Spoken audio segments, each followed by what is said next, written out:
Thanks to glazeding.com for sponsoring this video. Please do check out their website for the best screen protection available for your smartphone, and it's not easy to make a good screen protector, and it's even tougher to make one with curved edges, but that's exactly what glazeding does with its 2.5D curved edge screen protectors that extend from edge to edge of the phone's glass and not just covering the display like other brands. You can get it for the X2 Pro and practically any other smartphone available on the market right now by following the link in the description below or going to glazeding.com. Please make use of coupon code ATLAS to get 10% off on your order as well. On the Realme X2 Pro, you get a primary 64MP Samsung GW1 1x1.7 sensor with f1.8 aperture, 0.8 micron pixel size and 1.6 micron pixel size with pixel binning, as well as a telephoto 13MP f2.5 camera with 1 micron pixel size, an 8MP ultra-wide-angle camera with f2.2 aperture and 1.4 micron pixel size, and lastly a 2MP depth sensor. The iPhone 11 Pro Max has a primary 12MP f1.8 camera with OIS, a telephoto 12MP camera with 2x the focal length, f2 aperture and OIS, and finally an ultra-wide-angle 12MP camera with f2.4 aperture and 120-degree field of view. The iPhone 11 Pro is faster in terms of focusing and in terms of shutter speed, as well as saving or writing the photos onto the phone.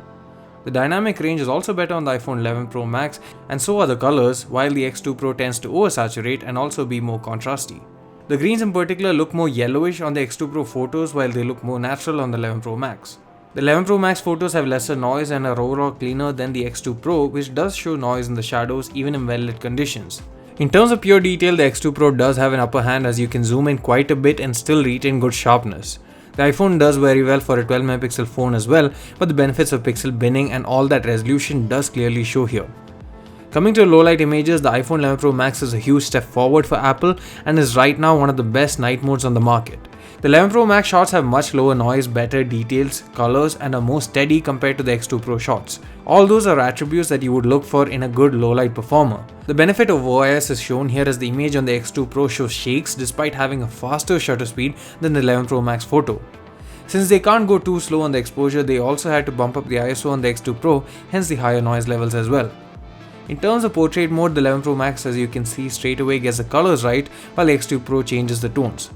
The edge detection and blurring are also superior on the 11 Pro Max, and in some scenarios the blurring is too overpowering and artificial with the X2 Pro.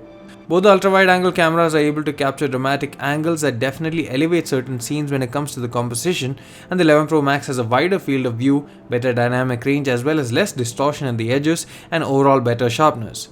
But more importantly, the way the images turn out from the cameras in comparison to the primary cameras are very different. The iPhone 11 Pro Max output images that seem like they have literally been shot with the same sensor but just a wider lens, while the X2 Pro is clearly evident that is shot with a different sensor and lens.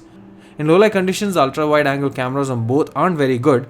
You have slightly better detail and sharpness on the 11 Pro Max shots, but they look very underexposed, and there's no night mode for the ultra-wide angle camera here. Exposure is better on the X2 Pro shots, but they are very noisy and are soft. Night escape mode makes things a bit better, but not by much, and we'd still choose the regular camera and move back a bit if possible to capture the photo on both in low light. When it comes to telephoto camera as well, the 11 Pro Max does better in terms of the overall sharpness, detailing, dynamic range as well as the color accuracy maintained between the primary camera and the telephoto camera. You get a 16MP f2 camera on the X2 Pro for selfies, while the iPhone comes with a 12MP f2.2 camera. The images have extremely good dynamic range and detailing on the iPhone 11 Pro Max, which is surprising since the X2 Pro itself is one of the best in that aspect, but the iPhone just takes it a step ahead. It also has the ability to capture a wider frame in the regular mode if needed for group shots or shots with landscapes or buildings in the background.